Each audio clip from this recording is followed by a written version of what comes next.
Bienvenue à tous, c'est Jill et bienvenue dans cette nouvelle vidéo upcycling.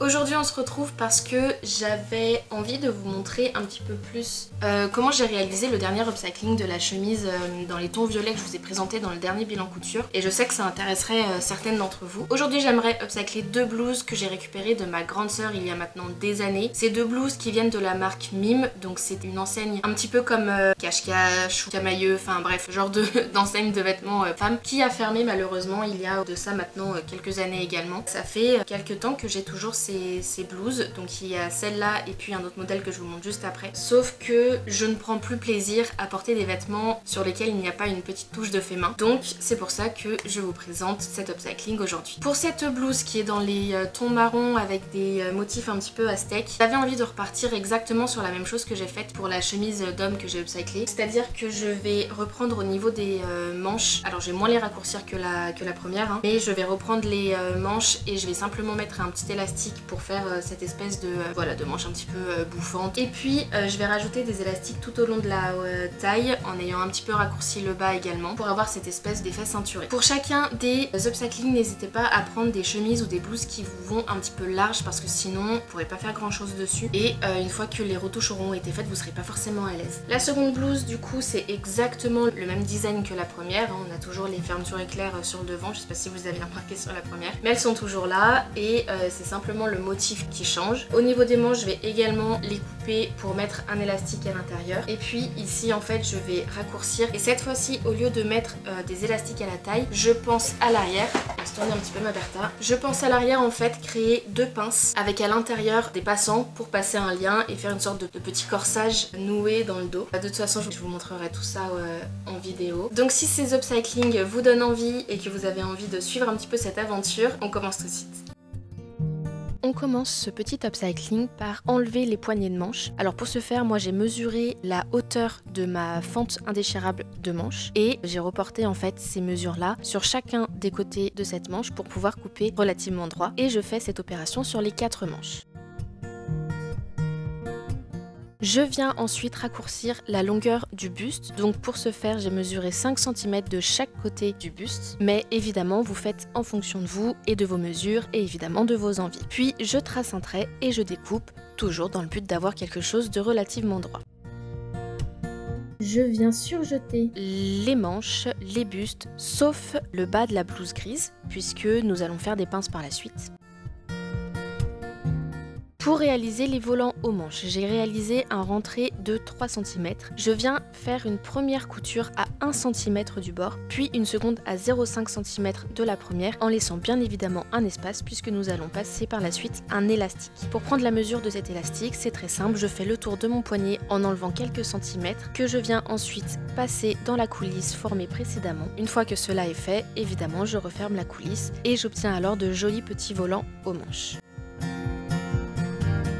Pour réaliser la première blouse, j'ai décidé de rajouter des élastiques à la taille. Pour ça, je vais tracer des lignes sur le devant et sur le dos de la blouse, sur le côté envers du tissu. Moi, j'ai décidé de réaliser 7 lignes d'élastique tous les 2 cm à partir de 3 cm du bord franc de la blouse. Pour la longueur de mes élastiques, je mesure mon tour de taille avec l'élastique évidemment, en laissant un petit peu de tension, puis je découpe 7 fois cette mesure ou le nombre de lignes élastiquées souhaitées. Je vais commencer par coudre l'élastique sur la ligne la plus haute du buste au point zigzag et en tirant légèrement dessus pour avoir une petite tension jusqu'à finir mon tour de buste. Alors c'est un petit coup de main à prendre, mais après quelques essais, généralement la gestion de tension est plutôt instinctif. Donc accrochez-vous, ça va bien se passer. Et évidemment, je répète l'opération jusqu'en bas. Je finis ma blouse par un petit tourlet et j'ai une blouse upcyclée très jolie.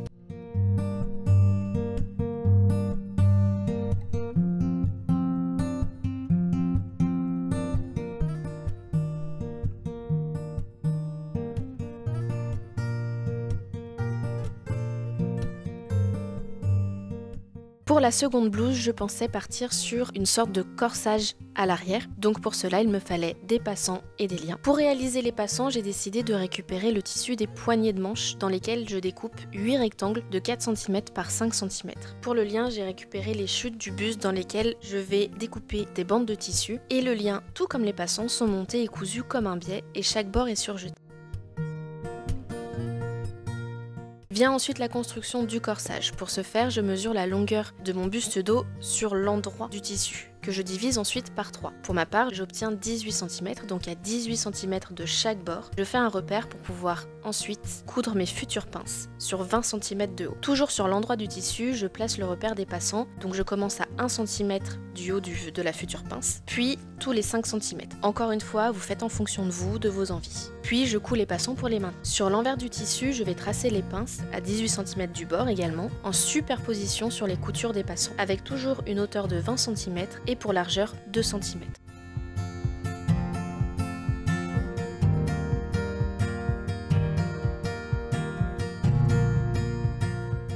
Je réalise mes pinces, je surjette le bas de ma blouse, je réalise l'ourlet, je passe le lien et mon corsage est terminé.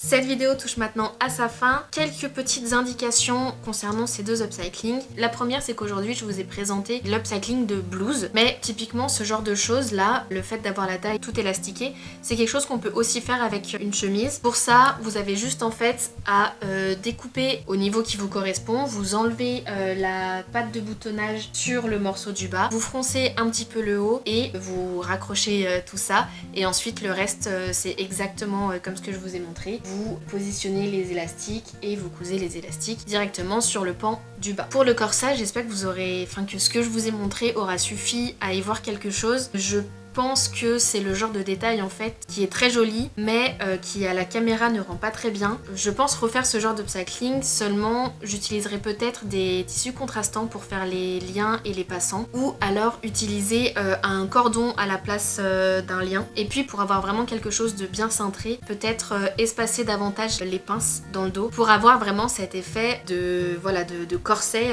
à l'arrière du vêtement. N'hésitez pas à me dire si d'autres projets upcycling vous intéresseraient sur cette chaîne, parce que je suis en train de faire un petit peu du tri dans ma garde-robe, puisque voilà, comme je l'ai expliqué depuis quelques vidéos maintenant, j'essaye de me tourner vers un dressing à tendance plutôt bohème. Sauf que avant de me mettre à la couture, je consommais énormément de seconde main, donc j'ai beaucoup de vêtements non cousus main mais de seconde main, et je vous avoue que ça m'embêterait un petit peu de m'en débarrasser, parce que premièrement si je les ai achetés c'est que je les aime bien, et puis aussi parce que je trouve ça un petit peu bête en fait de me débarrasser de vêtements que je pourrais améliorer. Alors évidemment je vais pas tout upcycler, il y en a certains que je vais redonner au Emmaüs et aux enseignes de ce genre. En tout cas c'est quelque chose que je vais être amenée à refaire, donc si jamais ça vous intéresse, n'hésitez pas à me le dire dans les commentaires. Évidemment je ne vous ai pas montré toutes les étapes et tous les gestes de couture qui me paraissent à moi essentiels, comme le repassage par exemple, mais évidemment on le fait aussi pour les upcycling, ça permet d'avoir des finitions un petit peu plus propres. Sur ce, j'espère que ça vous aura plu, n'hésitez pas à me dire si c'est quelque chose que vous allez refaire, et si jamais vous refaites ce genre d'upcycling et que vous les postez sur les réseaux, n'hésitez pas à me taguer, je serais ravie de voir un petit peu vos productions à vous. Dites-moi quel upcycling vous avez préféré dans les commentaires. De mon côté, je vous fais de gros bisous, je vous souhaite de belles cousettes et beaucoup de créativité. Salut!